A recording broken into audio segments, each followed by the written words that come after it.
Bom, pessoal, vamos continuar com aquela sequência que nós estávamos vendo diversos aspectos sobre famílias de funções, de interpolação, famílias de elementos, mapeamento, que nós tínhamos visto já em elementos planos. Agora vamos começar em elementos tridimensionais.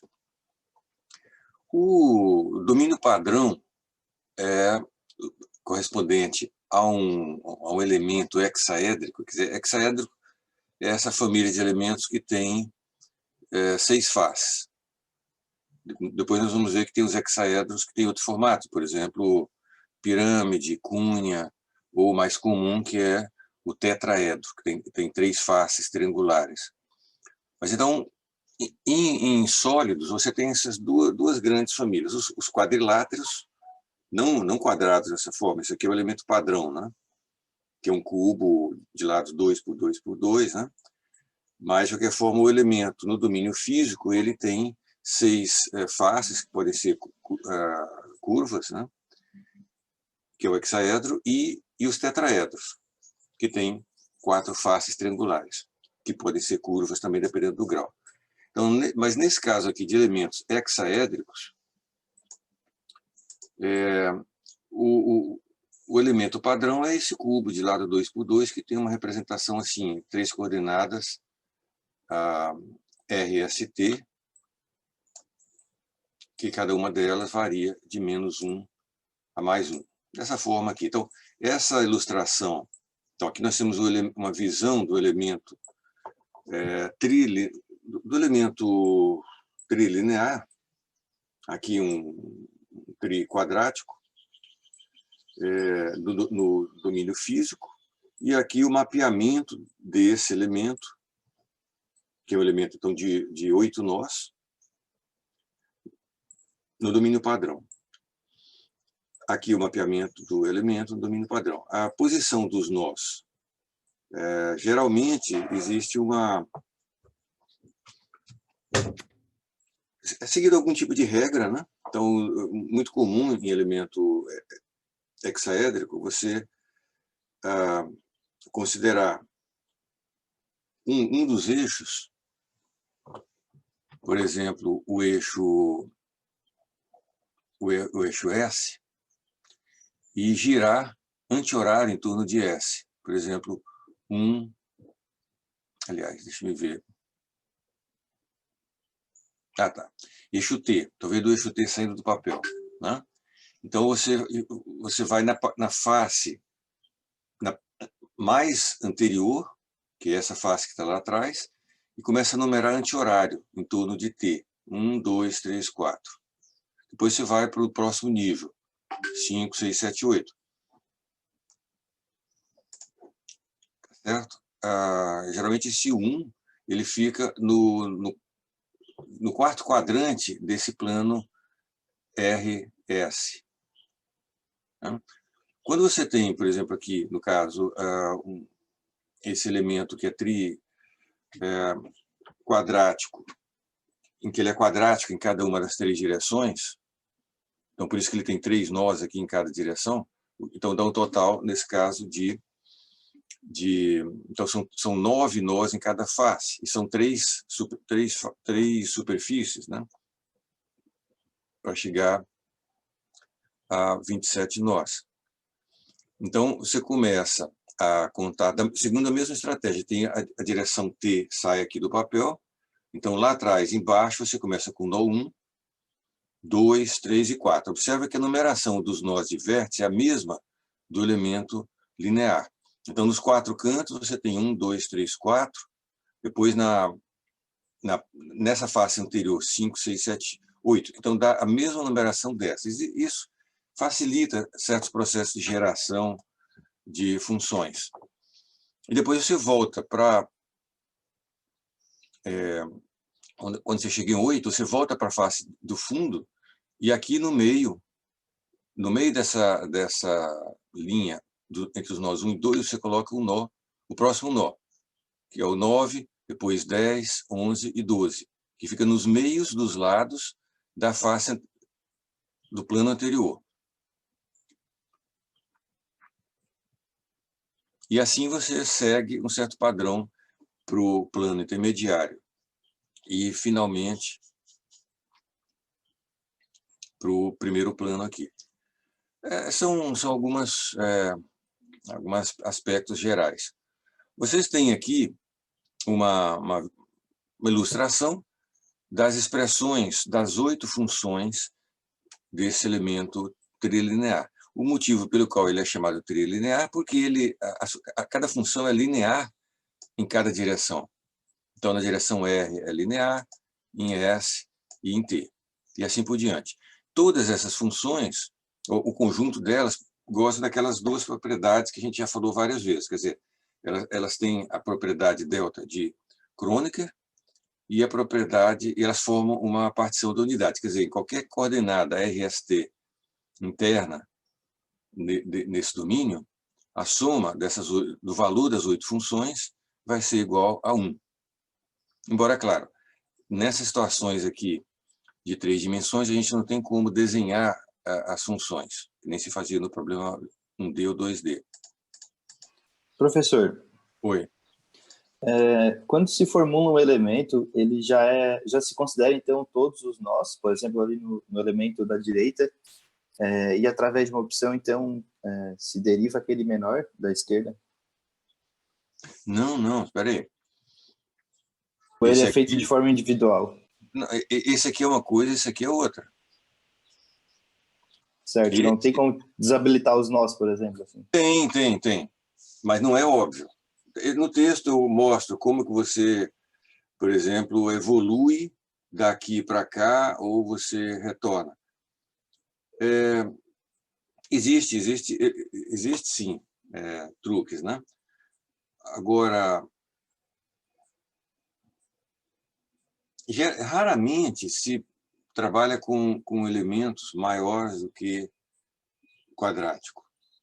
Por exemplo, esses dois aqui é o que vocês vão encontrar nos programas comerciais, os programas que vocês vão fazer vai ter esses dois, o que eu entreguei para vocês tem esses dois aqui. Né? Então, isso aqui já está programado numa rotina e junto com as derivadas. Certo? Então, essa função, esse conjunto aqui, isso aqui já é famoso, já está pronto. É importante saber como que é gerado, que é o assunto que eu vou mostrar agora. Porque sabendo como é gerado, você consegue fazer variações. Por exemplo, é possível a gente ter um elemento desse,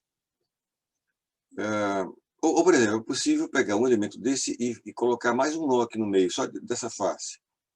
Ou fazer com que essa face aqui tenha 9 nós, incluindo adequadamente essas novas funções com esses novos nós. Então, existem maneiras de incluir ou de excluir. Tá? Então, vamos ver aqui o processo de geração disso. A geração disso é, de novo, por produto tensorial. Correto? Como que é feito? Você pega aqueles polinômios lagrangianos unidimensionais, vocês lembram? Basicamente, o L1 por exemplo, no caso aqui eu exemplifiquei a função psi5. Né? Essa psi5, que é esse nó aqui. Então, que é essa função aqui. Nós vamos ter L1 de R, essa parte aqui. Polinômio lagrangiano unidimensional. L1 de S é esse. L1 de T é esse. Então, esse produto, aliás, L2 de T, já que eu estou na direção T, isso aqui é o L1 e isso aqui o L2.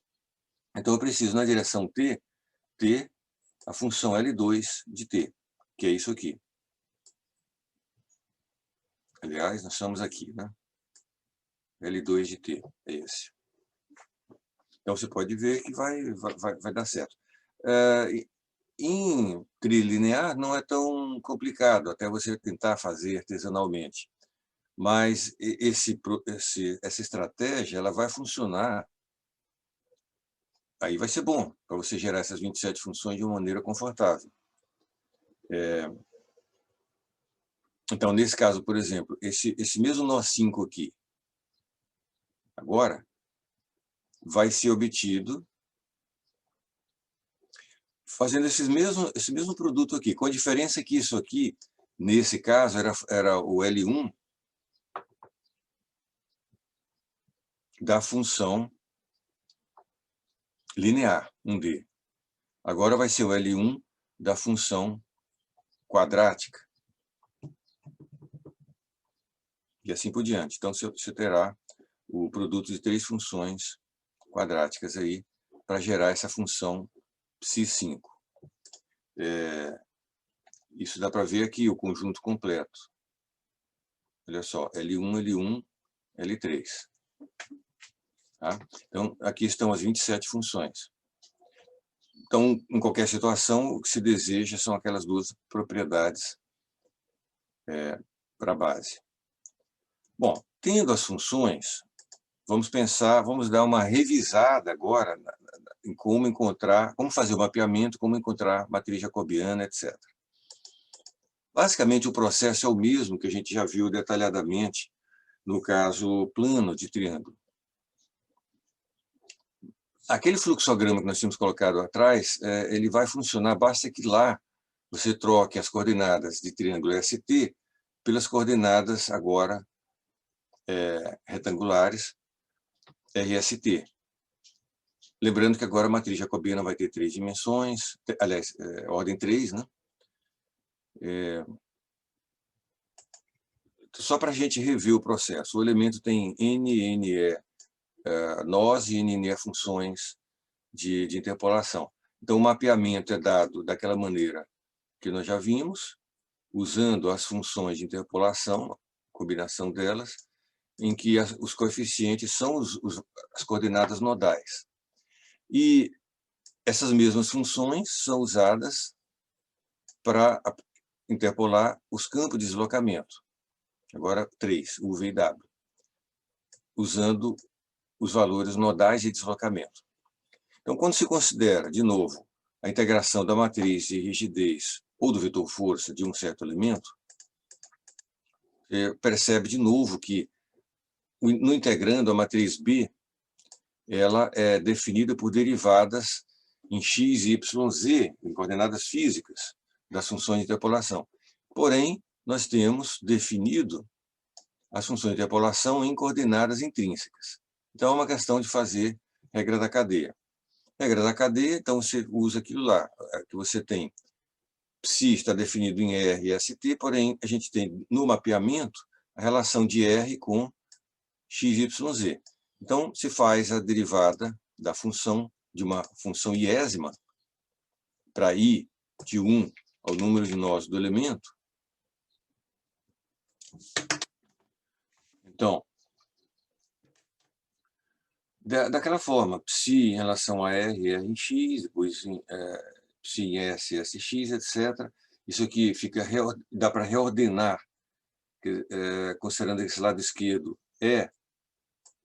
são as componentes do vetor gradiente de psi em relação às coordenadas físicas, aqui em relação às coordenadas intrínsecas, e no meio aqui tem essa matriz, que é a inversa da matriz jacobiana, que é o que nós buscamos aqui.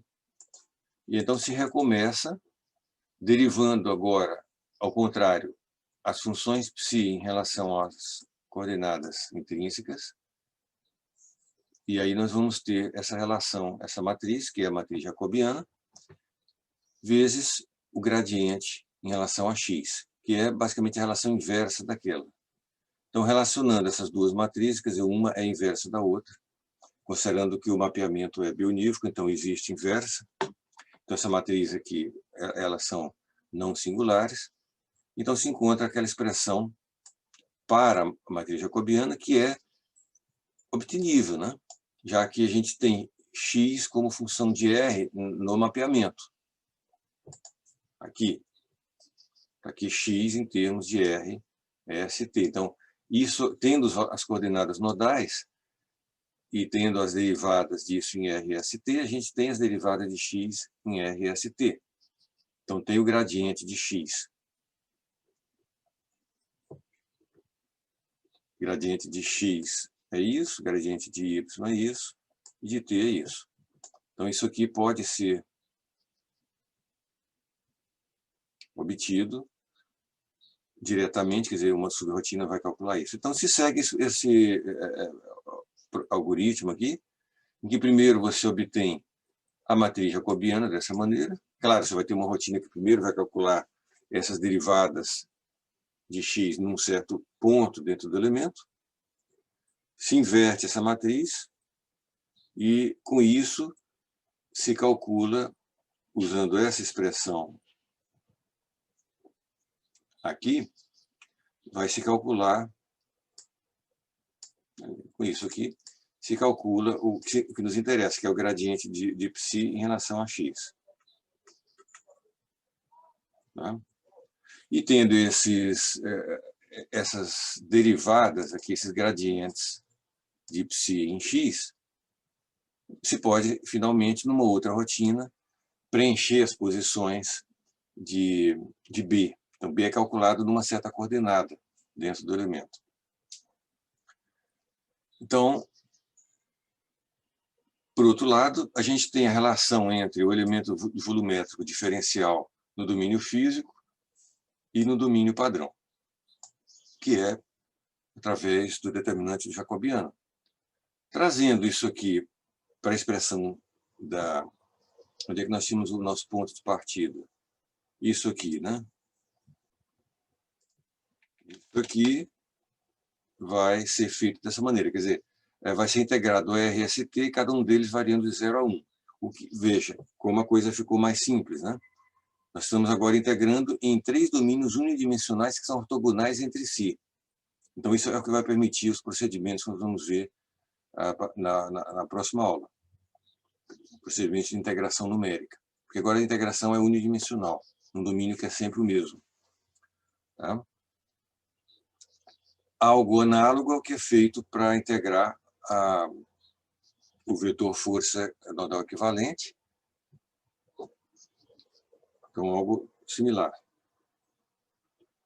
Aqui tem um caso, uma aplicaçãozinha de como é que ficaria as coisas se esse integrando aqui, ali, se esse integrando fosse 1. Você estaria integrando 1 sobre o volume físico do elemento.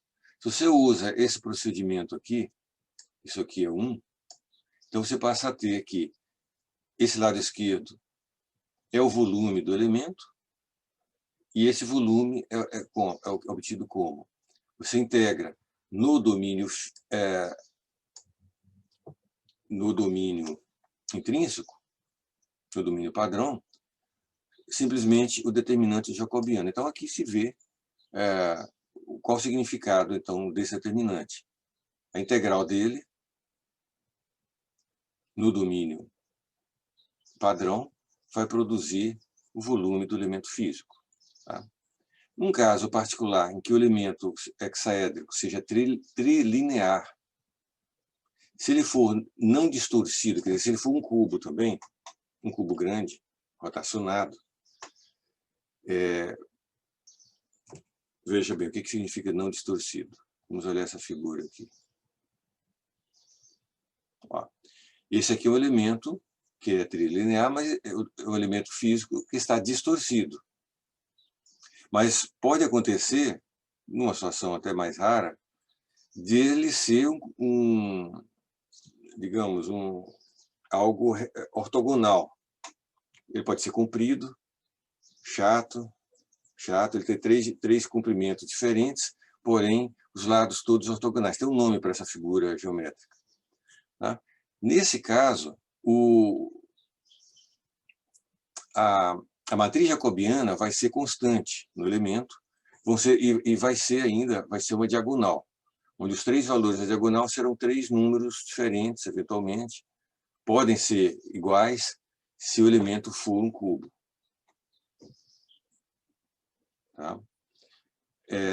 Se você rotaciona esse cubo, aí ela vai ser uma matriz cheia. de qualquer forma vai ser constante. Então, onde que nós estávamos? Aqui. Então, se na situação, então, se o elemento é trilinear não distorcido, J é constante. Então, como esse determinante sendo constante, ele pode ir para fora, a integral disso aqui vai dar o volume do elemento padrão, que é 2 ao cubo, o que dá 8, né? 8 é o volume padrão. Então, se chega à conclusão de que, nesse caso, o volume do elemento físico é 8 vezes o determinante do jacobiano. Isso vai funcionar também em elementos que sejam triquadráticos, tricúbicos, etc., desde que a posição dos nós intermediários esteja nas posições padrão.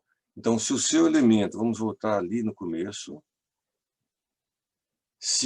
é que eu não tenho a figura, deixa eu ver. Você vê, existe esse nó 10 aqui. No domínio padrão, ele está exatamente no meio.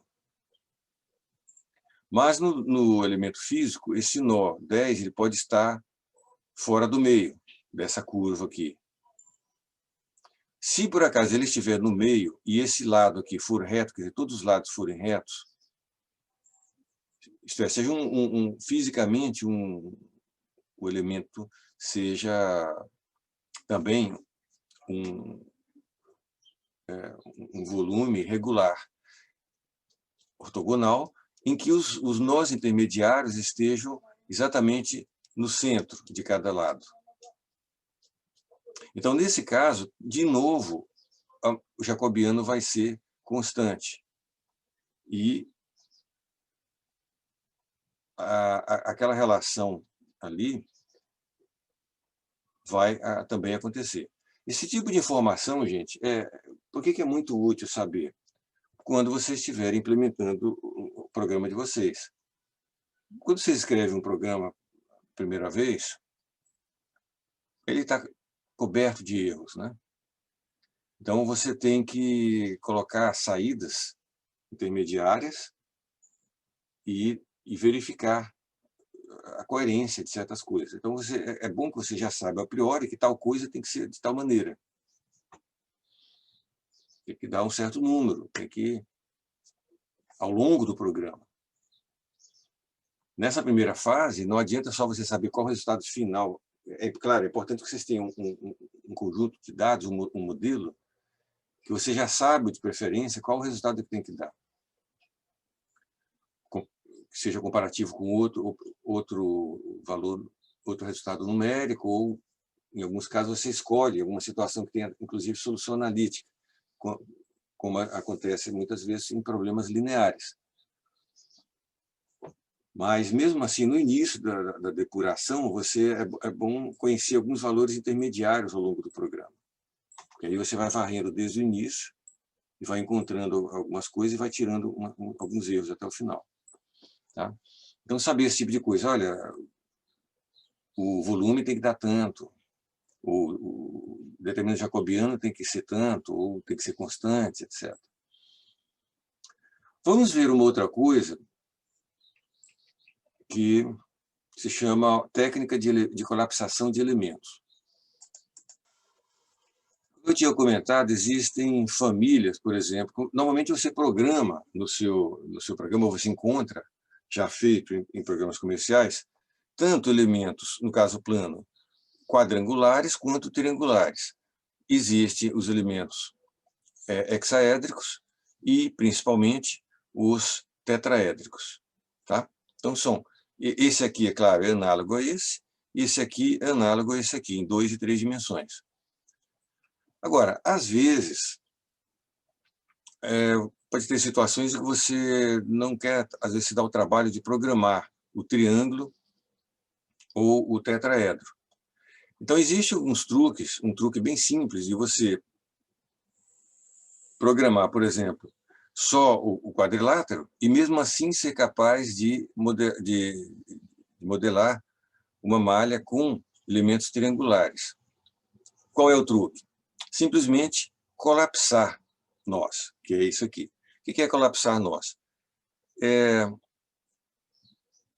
Você, simplesmente, nos dados, você vai colocar como se o elemento tivesse 4 nós. Então, você vai colocar as coordenadas nodais, a conectividade dos nós, do elemento, para quadrilátero, já que está programado em 4 nós. Só que, nos dados das coordenadas, você coloca que essa coordenada de um nó e do outro está no mesmo lugar. Então, na realidade, o elemento tem 4 nós, mas ele é assim, já que esses 2 nós estão no mesmo lugar. Percebe? No caso do hexaedro, esse exemplo aqui dessa figura é o simples aqui para facilitar a visualização, você tem 8 nós. Só que aqui tem várias maneiras de colapsar. Eu posso, por exemplo, se juntar o nó 5 no mesmo lugar do 6, o 7 no lugar do 8, você passa a ter essa geometria que é o que se chama cúnea. Né? Ou ainda, se você juntar esses 4 nós do topo, no mesmo lugar, você passa a ter a geometria tipo pirâmide, que tem uma base quadrada e 3 faces triangulares. E, finalmente, se você não só colapsar os 3 nós de uma face, mas também colapsar, por exemplo, 2 dessa base aqui, nós 2 e 3, você passa a ter um tetraedro. Então, como é que fica? Normalmente, internamente, de forma automática, o mapeamento, por exemplo, vai ficar assim. Se a coordenada x3 é igual a do x4, vai acontecer algo que é como se você estivesse somando as funções ψ3 com ψ4. Então, você chega na situação em que você passa a ter 3 funções apenas.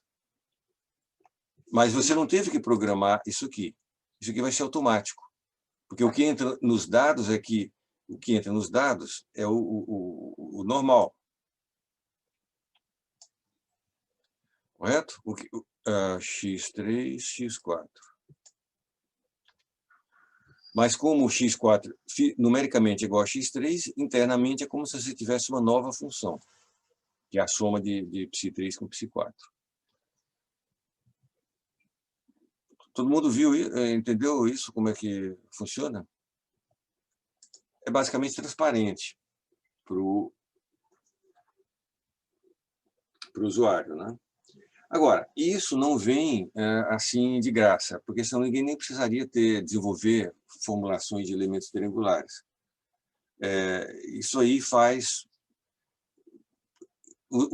a qualidade da resposta não é tão boa quanto se você tivesse, de fato, um elemento triangular.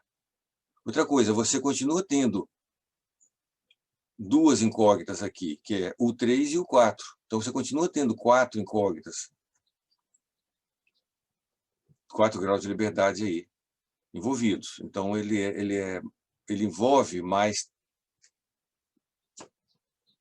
trabalho computacional, matriz continua sendo grande, como se fosse isso aqui.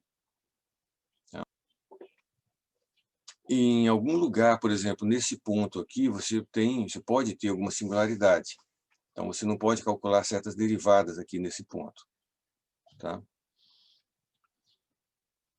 Vamos ver um outro... Isso aqui são informações de cultura geral que faz parte já do conhecimento público sobre essas formulações, certo?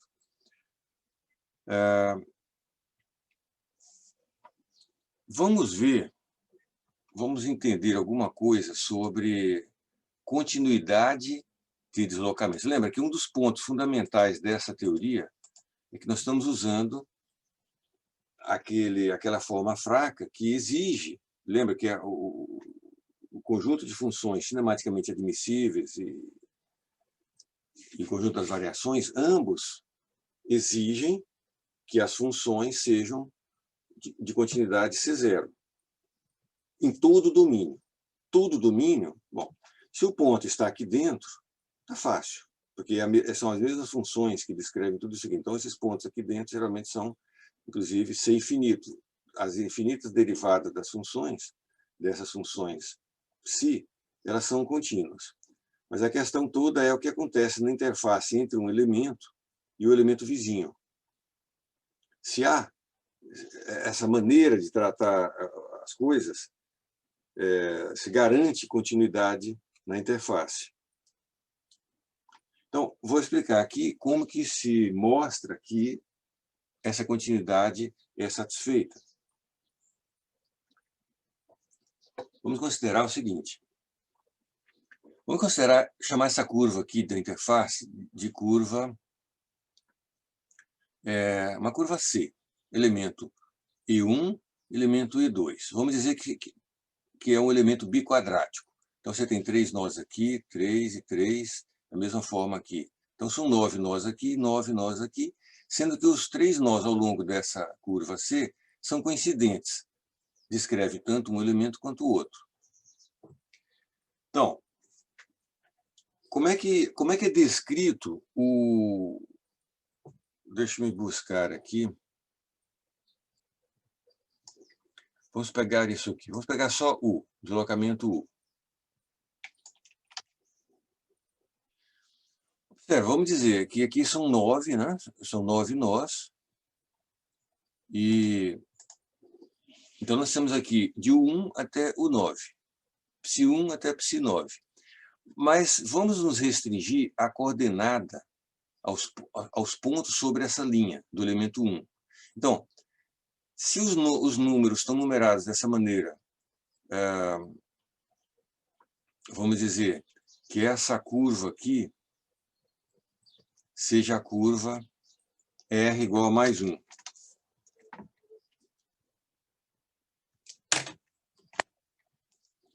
Tá certo? Então, para esse elemento 1, essa curva aqui é descrita por um R constante, igual a mais 1. Enquanto que, para esse elemento aqui, essa curva, os pontos dessa curva estão na face R igual a menos 1. Correto? E você veja, essas funções aqui, elas têm a propriedade delta de Kronecker. O que significa? Que se você está num ponto sobre essa borda aqui, vamos dizer, sobre essa borda aqui, essas funções que estão, todas as demais funções, são nulas ao longo disso aqui. Não sei se isso fica claro para vocês. Vamos pegar, por exemplo, essa função aqui. Quanto vale essa função sobre todos os demais nós? 0, inclusive ao longo dessa curva. Pega essa função, vale 0 em todo lugar, aliás, em todos os outros nós, exceto nesse. Inclusive, vale 0 nesse nó, naquele. Agora, não é que essa função, ou essa, ou qualquer uma delas, elas valem 0 nesses 3 nós. Elas valem 0, e como consequência, ela vale 0 ao longo de toda essa linha aqui. Tá? Então, das 9 funções do elemento 1, apenas essas 3 funções aqui são não nulas. E essas 3 funções dependem apenas de S. Se você pegar as funções, por exemplo, pega a função 8, que depende de R e S. Mas o R igual a 1. Então, essa função 8 vai depender apenas de S, ao longo dessa coordenada curvilínea aqui. Então, a aproximação do deslocamento sobre qualquer ponto aqui vai depender só dessas 3 funções, quando você restringe todas elas a R igual a mais 1. Então, as 3 funções ficam dependentes apenas de S. Quer dizer, o U do elemento 1, ao longo dessa curva aqui, é dado apenas por o 3, o 8 e o 13. E essas 3 funções. Para esse elemento 2, são as mesmas funções, porém na coordenada R igual a menos 1. Então, você veja que ambos os deslocamentos, a questão é o que acontece se você tem um ponto infinitesimalmente próximo da curva à esquerda e à direita. Se o deslocamento vai ser igual, quando você fizer o limite dele se aproximando para o mesmo ponto. Então, essa função aqui é a esquerda e essa aqui a direita. Mas ambas são definidas pelos mesmos valores nodais. Correto? E as funções são iguais. Essa função aqui e essa, a do elemento 1 e a do elemento 2, é a mesma função. Por quê? São função unidimensional. Não são funções bidimensionais, mas é uma função unidimensional que só depende de 3 valores. Certo? Então, termina que essas duas funções são iguais em cada ponto de coordenada S.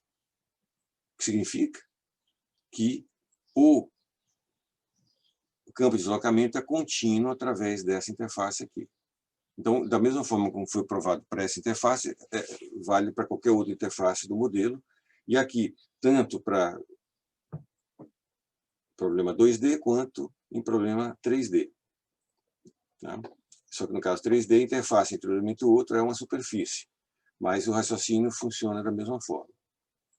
Vocês têm alguma dúvida sobre isso? Tem uma série de etapas para seguir esse entendimento. O resumo é a continuidade C0, que é a quantidade só da função de deslocamento, não das derivadas. Isso aqui não garante derivada.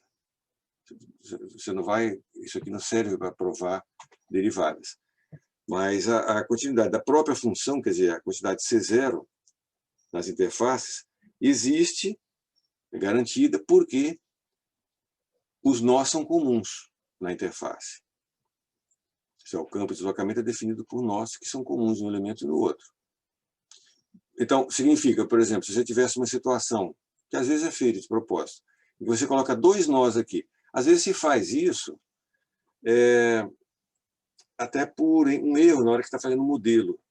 Você faz a geometria no CAD, digamos, 2 sólidos ali, um do lado do outro, com uma face ali em comum, mas sendo 2 faces ainda, e manda fazer malha, e se você não escolhe as opções direito, ele faz uma malha independente da outra. Então, vai terminar aparecendo, por exemplo, um nó aqui à esquerda e outro nó à direita, cada um com o seu número.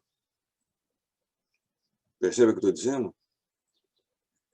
Então, quando você aplicar carregamento no contorno, o nó da esquerda pode andar para um lado, o nó da direita pode andar para o outro. Então, o deslocamento fica descontínuo. Entendido isso? Ou não? Alguém tem alguma dúvida? Acho que está ok, professor. Tá? Vocês vão ver muito isso. Esse erro, mais cedo ou mais tarde, a gente termina fazendo, vocês vão fazer também.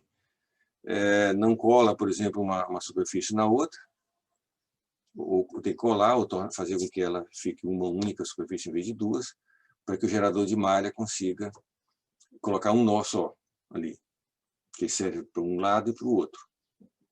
A menos que você queira, de propósito, deixar 2 malhas, sim, que às vezes acontece também. Aqui está uma visualização como é que seria a coisa separada, né? Se você separa. Bom, vamos ver um outro aspecto, que é um truque também que muitas vezes é usado, etc. Vamos pegar uma figurinha aqui. Vamos pegar uma figura dessa. Em 2D é mais fácil de enxergar do que em 3D. Tudo é mais fácil, né, em 2D. Por isso que a gente colocou o 2D primeiro. Vamos ver o seguinte. Essa figura também ajuda. Você observa que a continuidade nessa interface só depende dos nós que estão na interface. Então, não depende desses nós internos aqui ao elemento.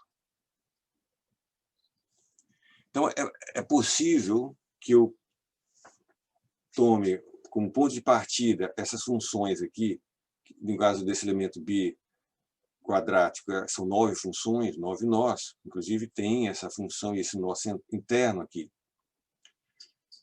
Então, é possível usar um truque, um processo chamado condensação estática, em que se pega o equilíbrio do elemento,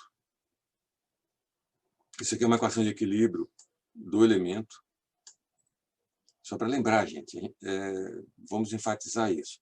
A gente pode usar o princípio de trabalhos virtuais, discretizar em elementos finitos e escrever como se o modelo inteiro fosse um único elemento. Então, você vai chegar numa equação algébrica que envolve apenas um elemento. Vocês sabem por que essa é uma pergunta capciosa, mas é muito importante que vocês tenham isso claro. Por que a gente não escreve isso aí, essa equação de equilíbrio matricial, uma para cada elemento, já que é uma matriz pequena, e resolve de um por um? Por que a gente tem que se dar o trabalho de sobrepor tudo numa matriz que pode ser super gigantesca, que talvez não consiga nem resolver? E vai demorar um tempão para fatorar. Vou repetir a pergunta. Quando se escreve o princípio dos trabalhos virtuais, ou quando se escreve o método dos resíduos ponderados, já desde o começo, a gente lembra que a gente pegou a equação diferencial e multiplicou por uma função peso e integrou no volume. E aí discretizou e chegou naquela forma matricial do equilíbrio, que envolve o volume. Até aqui a gente tem falado sempre que é o volume do corpo, o volume do problema, o domínio ali do problema.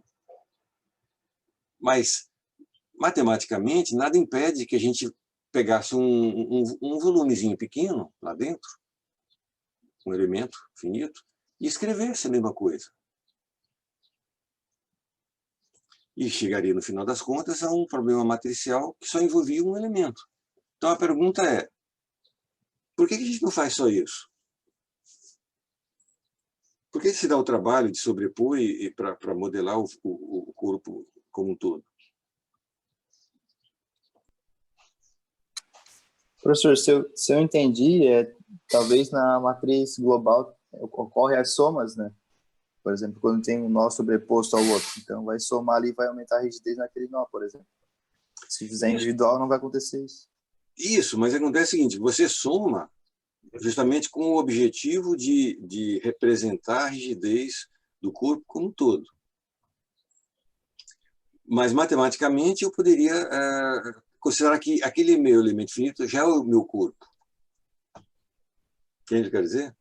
Eu poderia dizer, olha, o corpo é esse carro inteiro. Agora, eu estou achando muito trabalhoso resolver modelar esse carro inteiro de uma única vez. Eu vou modelar só esse pedacinho aqui da porta, só um quadradinho aqui da lataria, e vou ter uma matrizinha de um elemento só, e vou querer resolver aquilo lá, depois fazer a mesma coisa com um outro elemento que está vizinho, depois outro elemento que está vizinho. Considerar que aquele elemento finito seja o corpo inteiro, naquele momento. Por que isso não dá certo? Por que isso não pode ser feito? Por causa da compatibilidade de deslocamentos. Por aí. A coisa vai por aí. Eu vou dizer para vocês, essa compatibilidade, sim, mas tem algo matematicamente pior, que é o seguinte. Bom, primeiro, eu pergunto, está associado com a compatibilidade, mas eu pergunto, qual é o carregamento que está aplicado nesse elemento finito, que está lá perdido dentro de um corpo? Lembra, tem um corpo, vamos pensar aquela batatinha genérica, um corpo 3D, e lá dentro tem um elemento finito. Aí eu tiro esse elemento finito aqui para fora e faço uma malha de elementos finitos que só tem um elemento. Beleza, isso aqui representa o equilíbrio daquele elemento. Porém, eu pergunto, qual é o carregamento que está aplicado nesse elemento? Ninguém sabe. porque o carregamento aplicado naquele elemento são as forças exercidas pelos elementos vizinhos. Nós não sabemos também, porque nós não resolvemos os elementos vizinhos. E outra coisa é que você estava falando, quais são as condições de contorno essenciais desse problema? Não tem. Aliás, ninguém sabe. Se a gente não sabe condições de deslocamento prescrito, significa que essa matriz é singular, como de fato é. Toda matriz de elemento é singular, por natureza. Então, você vê que para aquele elemento ali, eu posso escrever essa equação aqui de equilíbrio, só que eu não tenho condições de contorno essenciais, eu não conheço o deslocamento prescrito em lugar nenhum do elemento, então essa matriz é singular. Eu não consigo resolver isso aí, fatorar. Por outro lado, eu também não conheço qual é o carregamento aplicado nesse elemento. Então, não sei de nada aí. Eu sei que isso aqui serão forças internas. Isso aqui, sim, é o deslocamento dos nós do elemento, mas não tem como achar, porque isso aqui é singular. Tá? Todo mundo está claro isso? Agora, quando eu sobreponho todos os elementos, aí eu tenho a rigidez global. Aí, para o corpo, aí na fase engenharia, como é que você escolhe onde é que está quem é? Como é que você elege o corpo? O corpo você elege,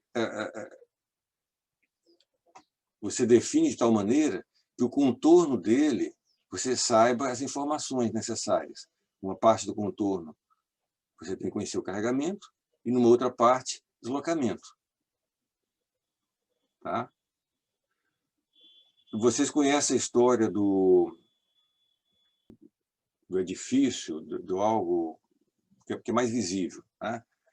Vamos imaginar que vamos pegar uma coisa parece bastante simples. Vamos pegar um edifício, que é um troço vertical, bem pesado, que está numa base. Onde é que se você considera o prédio, desde o piso, do térreo até em cima, onde é que é o contorno? Quem é o contorno desse corpo? Bom, tem as paredes laterais do prédio, digamos, que condição de contorno tem ali? Carregamento, né? Ou é carregamento nulo, ou tem talvez um vento, a força lateral do vento, mas ali é a parte de contorno, condição natural, de Neumann. Então, você sabe alguma coisa sobre aquela parte do contorno. Outra parte do contorno é o quê? A base do prédio. Ali é uma região do apoio. Então, você pode imaginar que ali é onde você tem deslocamento prescrito, condição de contorno essencial, de Dirichlet. Então, ali você pode, digamos assim, num primeiro momento, você pode dizer deslocamento nulo. Deslocamento vertical, horizontal, todas as componentes de deslocamento vão dizer. Principalmente deslocamento vertical, nulo. Correto? Agora, vamos pensar um pouquinho mais. Será que é exatamente nulo? Porque o piso, a base, não é infinitamente rígida, né? Então, é de se supor que com aquele peso todo, a própria base vai dar uma afundada. E talvez nem seja uniforme. Esse valor do afundamento, você não tem como você saber, a priori. Percebe? Se você não tem como saber, veja, como é que se faz? Não ia fazer? Não ia calcular? Qual é o truque? Quando você tem um corpo, você queria modelar ele, o seu interesse era só o prédio, mas você não sabe a condição de contorno, então você não pode ter aquilo lá como o corpo para você modelar. Para você fazer modelagem, você tem que conhecer a condição de contorno em todos os lugares. Se você não conhece, então aquilo lá não serve. Então, o que você tem que fazer? Se você não sabe qual é o deslocamento na base, você vai ter que modelar uma parte da base, uma parte do piso, do chão, do solo ali. Então, o seu corpo passa a ser não mais só o prédio, vai ser o prédio e mais um pedaço do solo. o quão grande é esse pedaço de solo que você tem que incluir no seu modelo, no corpo, na definição do seu domínio, até o ponto em que o contorno dessa região de solo seja uma superfície que você conheça condição de contorno, ou pelo menos que você finge que sabe. Se você se afastar bastante do prédio, para dentro, vai chegar a uma posição tão longe que você vai poder dizer o seguinte: olha, vamos dizer que o deslocamento nessa superfície lá embaixo é 0.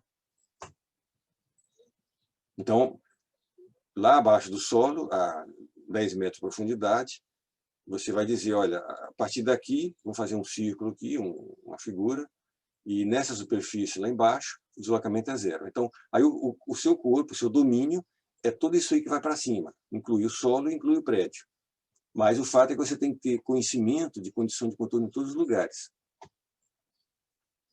Então você vai aumentando o tamanho do seu domínio, até que você chegue num certo lugar que você possa dizer, olha, vai ser tanto o deslocamento ou as forças. Tá? Isso aí ajuda muito o princípio de Saint-Venant. Não sei se vocês lembram do princípio de Saint-Venant. Alguém não lembra aí o que é? Eu não lembro, professor. Desculpe. É uma coisa feliz que tem em mecânica dos sólidos, é que os efeitos eles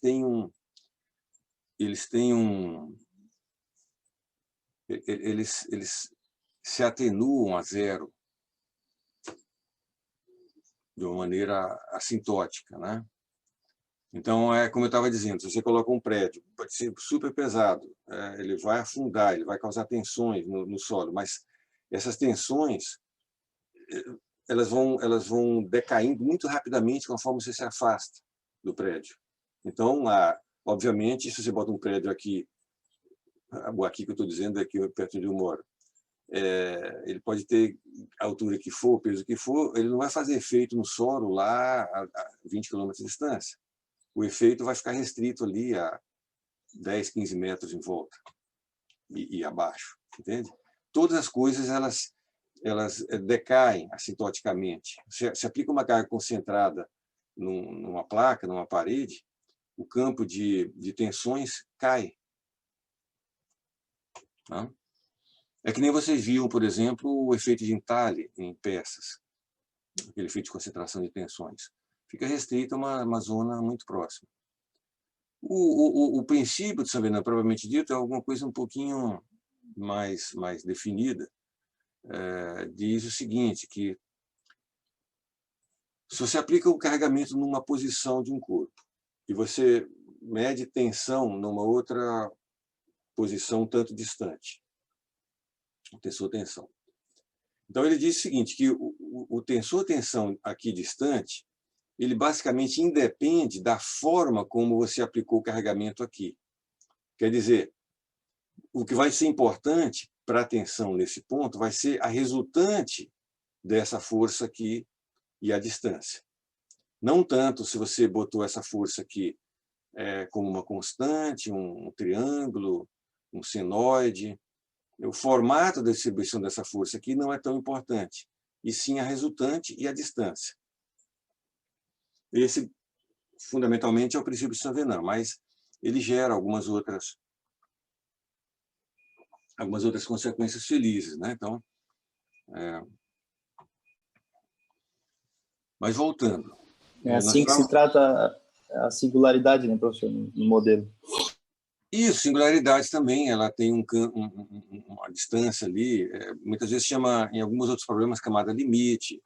A camada limite é um jargão muito usado em fluidos, mas existe da mesma forma em sólidos, né? São efeitos que acontecem em certas zonas ali apenas.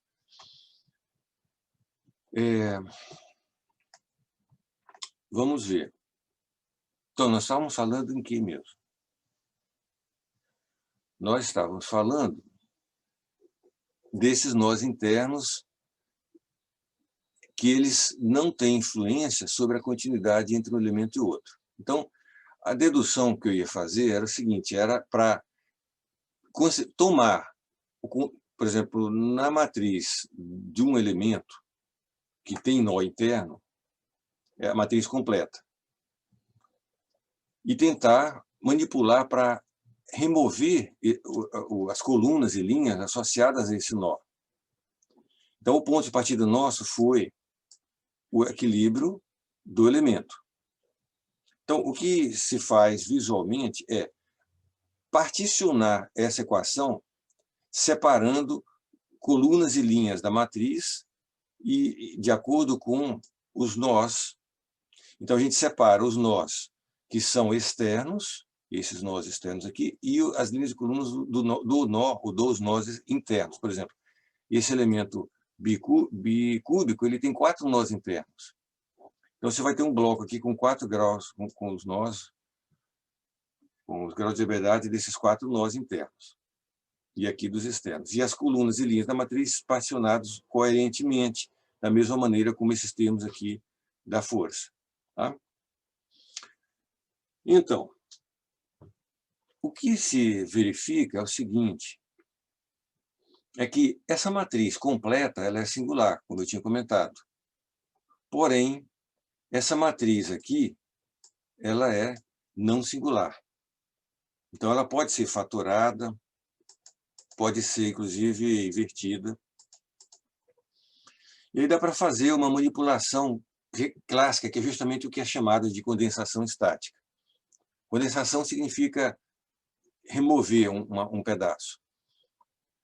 Então, o que é feito? Você usa, dessa equação aqui, você isola esses graus de liberdade internos aqui. Como? Você abre essa segunda equação aqui. Né? Como é que é essa segunda equação? É assim.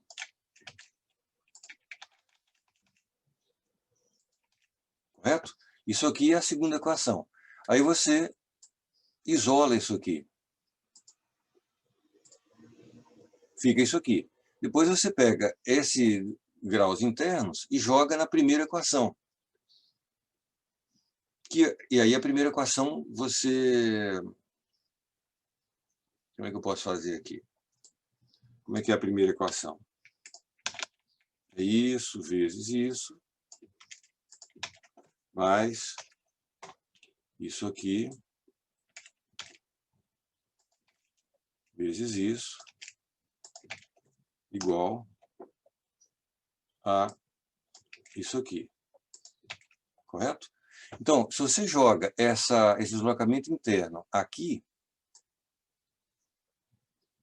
ele vai ficar em termos de quê? A gente traz isso aqui tudo para cá. Não, o I, né? A gente joga ele aqui. Então, passa a ter esse deslocamento externo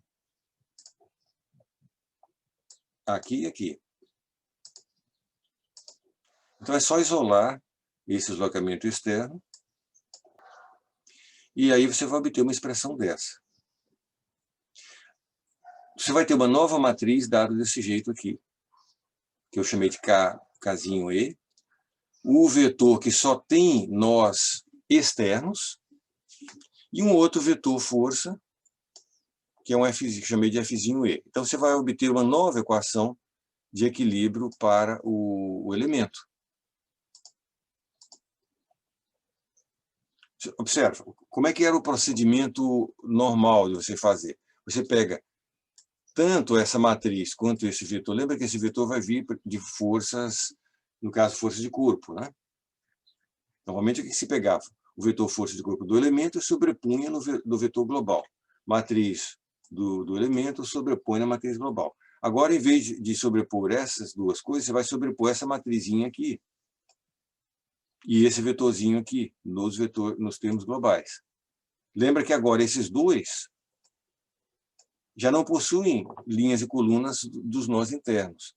Da mesma maneira, o deslocamento global também não vai ter os nós internos. Então, você passa a ter uma malha, digamos, só com esses nós externos aqui. Certo? Bom, isso aí é exato se você tiver num problema estático. Num problema, por isso que é chamado de condensação estática.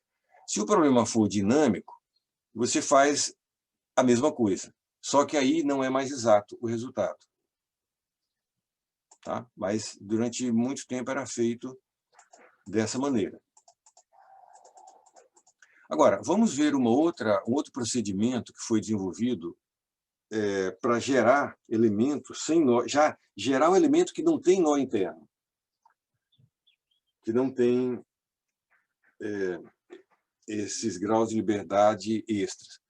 Então, mas antes da gente continuar, só para reforçar, por que a gente pôde tirar os nós internos? Porque ele não vai fazer falta na sobreposição para a continuidade, porque a continuidade já é garantida pelos nós externos, desse elemento e do nó vizinho. Tá?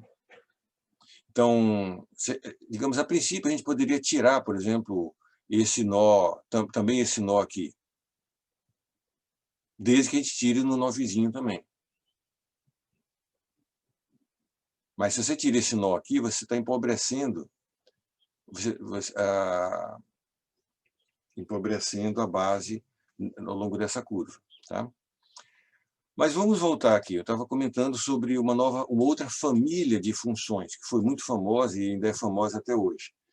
O que nós falamos até aqui, por exemplo, no começo da aula, é a chamada família de funções lagrangianas. Então, eu mostrei aqui as funções, por exemplo, biquadráticas, no caso em 2D. Isso aqui. Que era feito como? Por produto tensorial de funções de R e função de S. Funções quadráticas em R e S. Tá? Então, surge naturalmente esses nós internos aqui. Então, lembra, essa é a família de funções lagrangianas, que possui nós internos. Já desde os anos 70, surgiu, de novo, acredito que pelo Sienkiewicz, uma outra família de funções chamada funções serendipity.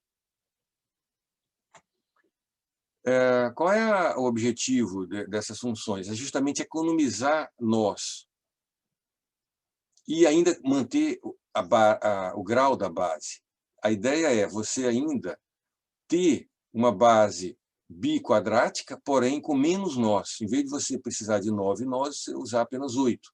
Ou aqui uma bicúbica, em vez de 16 nós, você ter apenas 12. Tá? Então você pensa, qual era o objetivo disso? Economia de memória e economia de tempo de processamento. Memória porque, lembra, imagina, anos 70, os computadores as memórias eram muito pequenas. Hoje, praticamente, isso parou de ser um limitante nas coisas. Né? O limitante ainda continua até hoje, vai continuar provavelmente para sempre, em termos de velocidade de processamento. Então, mas o que acontece? Se você tem menos nós, a sua matriz global é menor, então você vai gastar menos tempo de processamento para fazer a faturação. Aqui você tem uma redução de nós de 1, quer dizer, de 8 nonos, né? É o ganho aqui. Aqui 4/16. Tá? Praticamente 25% aqui. Então, mas como é que se conseguia isso? Em sólido, o ganho pode ser bastante grande. Um sólido triquadrático, em vez de 27 nós, ele pode cair para 20 nós apenas. Tá? Como é que é feito a geração dessas funções? Né? Bom, aqui está a ilustração dos nós remanescentes. A numeração tipicamente vai primeiro os nós dos versos, 1, 2, 3, 4, e depois no meio dos lados, 5, 6, 7, 8. Ou, no caso aqui, bicúbico, primeiro nos vértices, depois num lado, no outro, sempre anti-horário. E tem alguma coisa coerente também em sólido, né? Mas vamos ver como é que seria. Aqui tem no caso bidimensional, uma ilustração de como fica 3 das funções típicas biquadráticas serendipity. Essa aqui é a ilustração da função φ1, a psi1, psi5 e psi8. A psi8 e a psi5 são claramente análogas, né?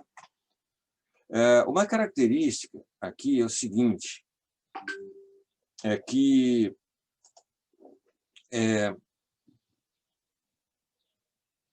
deixe-me ver se eu encontro aqui a vista da função lagrangiana.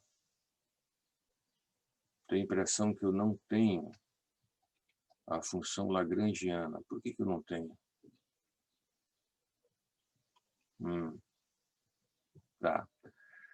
Mas o que acontece? Você vê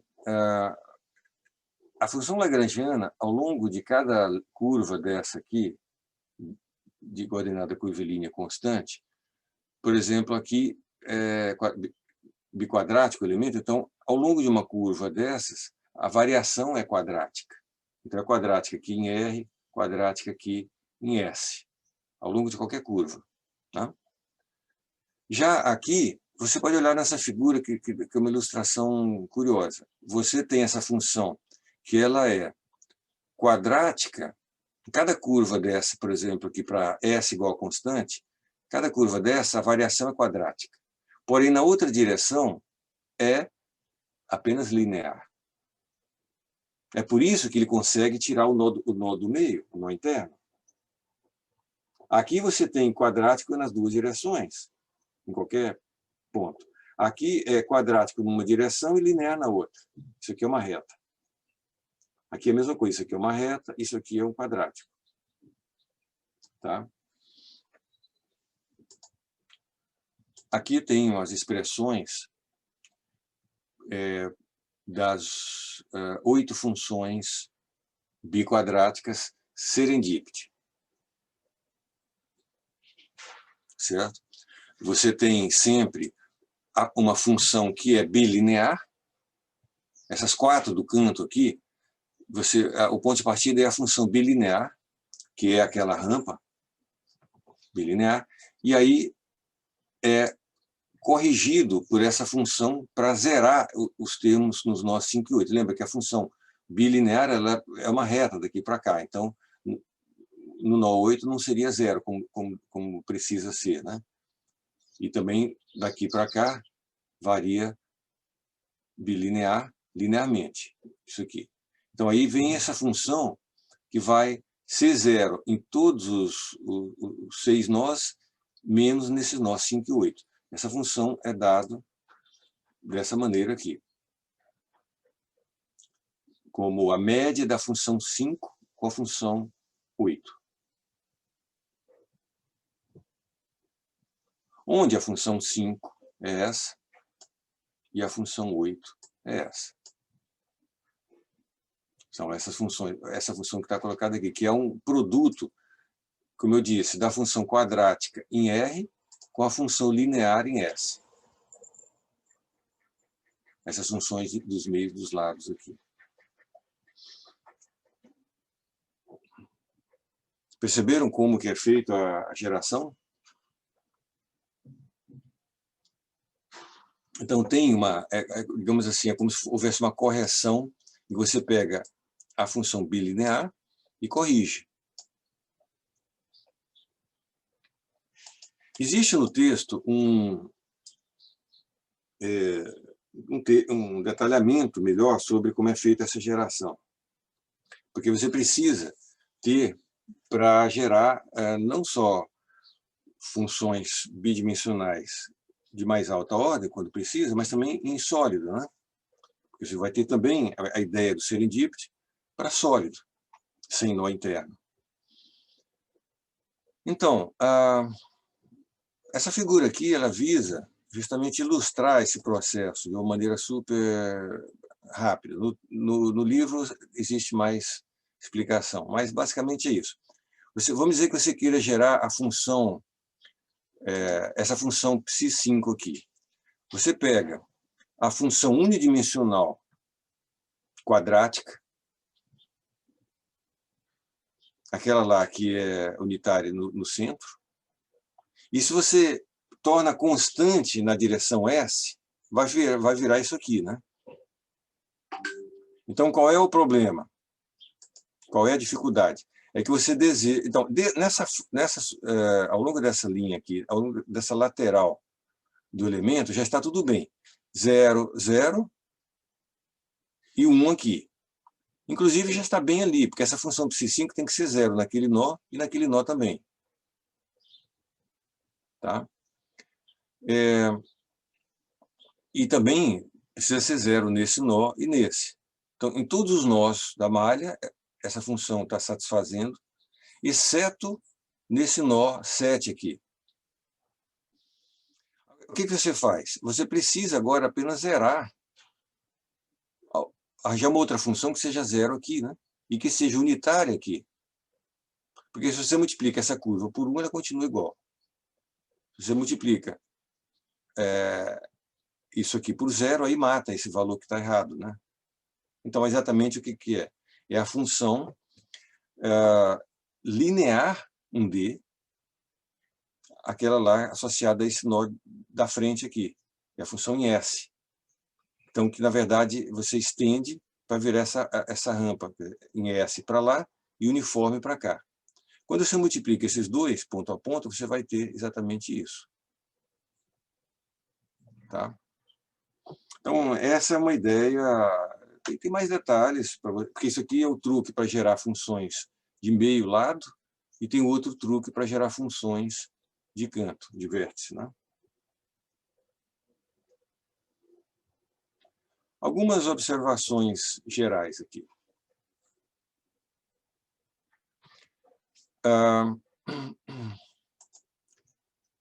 Essas funções serendípitas elas geram elementos que se chamam isoparamétricos.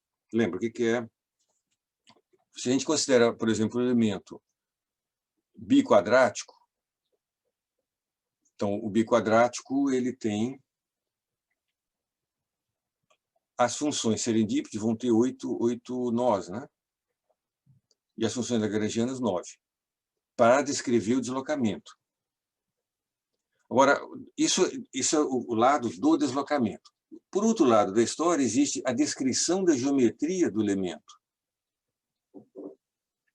Tá? Então, a geometria de um elemento, mesmo desse elemento aqui, não precisa de nó interno. O nó interno não ajuda a descrever geometria, percebem? A geometria do elemento só precisa dos nós externos. Quer dizer, quando você incorpora no elemento lagrangiano esse nó interno, basicamente ele só ajuda no campo de deslocamento. A descrição da geometria desse elemento não precisa desse nó interno, a menos que ele esteja deslocado fisicamente do centro. Aí ele vai gerar uma distorção, que nem é favorável, não é nenhuma coisa boa. Né? Então, o melhor mesmo é você deixar esse nó aí no centro, para não gerar distorção na matriz jacobiana, por exemplo. Né? Então, o que acontece?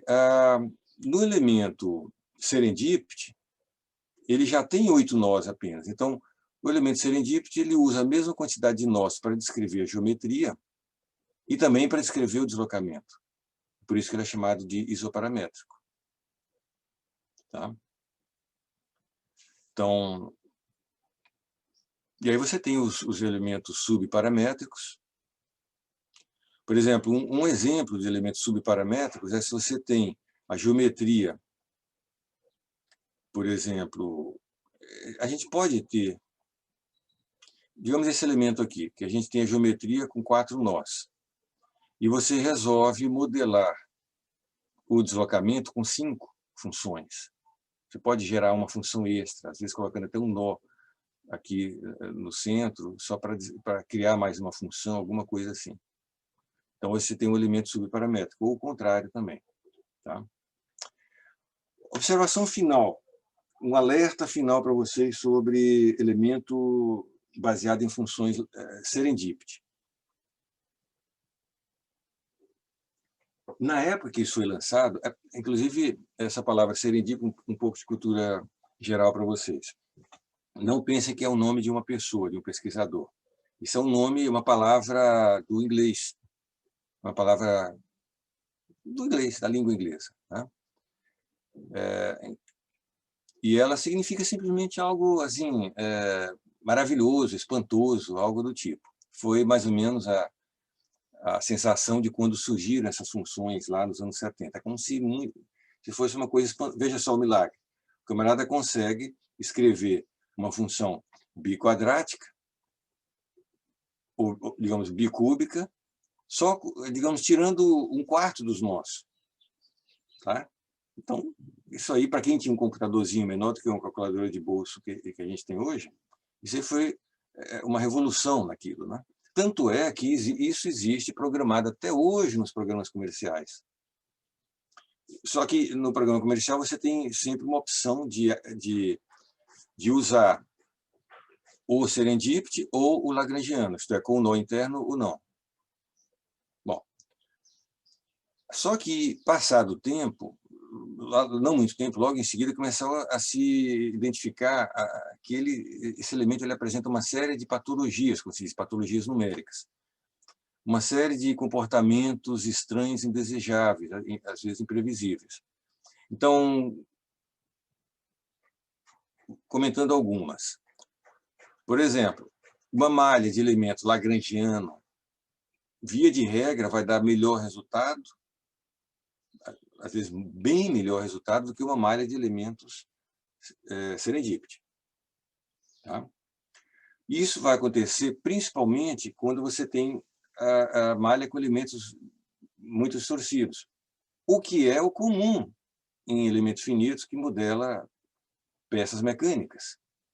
Lembrando, peças mecânicas geralmente são intrincadas geometricamente, então vai exigir elementos distorcidos. Você não vai ter elementos quadradinhos desse jeito, num problema real. Né? Então, os elementos vão estar assim, tortos, de um jeito ou de outro. Né? Isso, por natureza, o método de elementos finitos vai sofrer com distorção de elementos. Isso é uma coisa que vocês têm que saber. Se vocês têm uma malha com elementos tudo regulares, e a mesma geometria, o mesmo número de nós, só que os elementos estão distorcidos, o resultado piora. Isso é um dos exercícios que vocês têm para fazer na lista de exercícios, verificar isso na prática. Tá? Há uma perda com a distorção. Só que a perda é muito mais grave com elementos serendipity. Não só existe perda de precisão, mas existe perda de taxa de convergência. Então, o erro aumenta e a taxa de convergência diminui. Tá? O que é ruim também. E, finalmente, ainda aparecem alguns fenômenos chamados lock. Existe um capítulo mais à frente, só dedicado a lock, que é travamento. Depois a gente pode comentar um pouco mais. Basicamente, vamos ver um efeito que existe quando você faz discretização de um problema. Imagine o seguinte, que o corpo físico tem uma certa rigidez. Uma rigidez que é característica dele, como se fosse a massa dele, que também é uma propriedade. É uma propriedade do corpo. Está envolvida a geometria, os apoios, o material. Né? Quando você faz uma modelagem de elementos finitos, você tem a matriz de rigidez. A matriz de rigidez representa a rigidez do corpo, mas ela é uma aproximação da rigidez do corpo. Via de regra, essa rigidez aproximada, ela é maior do que a rigidez real. Tá? E o processo de convergência, quer dizer, quanto mais você refina a malha, mais a matriz vai representar bem a rigidez real. Então, tem a rigidez real aqui, a rigidez de elementos finitos aqui, da matriz aqui, para uma certa malha. Se você vai refinando a malha, ou as funções, usando elementos mais ricos, a rigidez aproximada vai se aproximando da rigidez real, geralmente por cima. O que quer dizer? Que se eu faço uma malha, por exemplo, uma malha grosseira, então o resultado vai ser uma coisa muito mais rígida do que o real. Quer dizer, vai dar um deslocamento menor do que o deslocamento real, percebe? Mas o normal do método, qualquer método numérico, é que haja convergência. Então você sabe que se você refinar a malha agora, você vai ter um deslocamento mais próximo do real. Quer dizer, um deslocamento um pouquinho maior, se aproximando do deslocamento real. Agora, a patologia de trancamento é uma outra coisa. Você tem aqui a rigidez real. Você faz uma malha e ela não é apenas um pouco a mais rígida do que o real. Ela é muito mais rígida.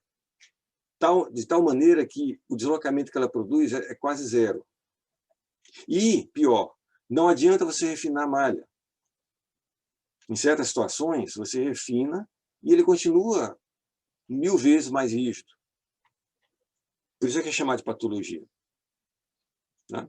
Isso aí foi detectado, isso já tem anos que esse fenômeno é detectado, e já foi apresentado procedimentos, truques, milhares de formulações, e tem as mais clássicas que conseguem resolver isso aí, geralmente estão colocadas nos programas comerciais também, para que você não caia numa delas, porque também ela não dá aviso quando que vai acontecer. Né?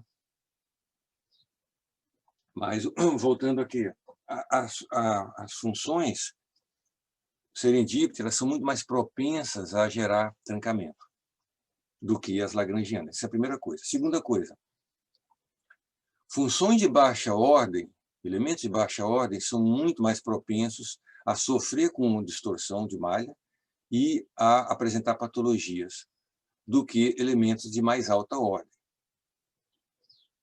Além do que os elementos de mais alta ordem já produzem melhor resultado e maior taxa de convergência.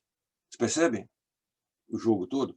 É por isso que, para quem faz um curso de elementos finitos formal, igual vocês estão fazendo, é bom porque fica claro para vocês que vocês vão tentar escapar sempre quando que puderem de fazer modelos com elementos lineares. Entendido?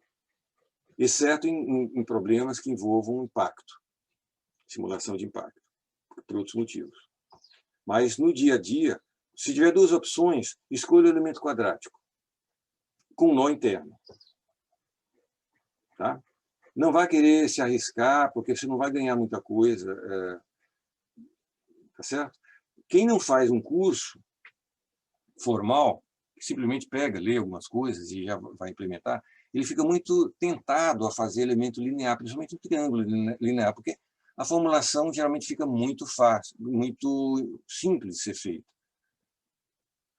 Então, ela é muito tentadora a você fazer as coisas com o elemento linear. Tá?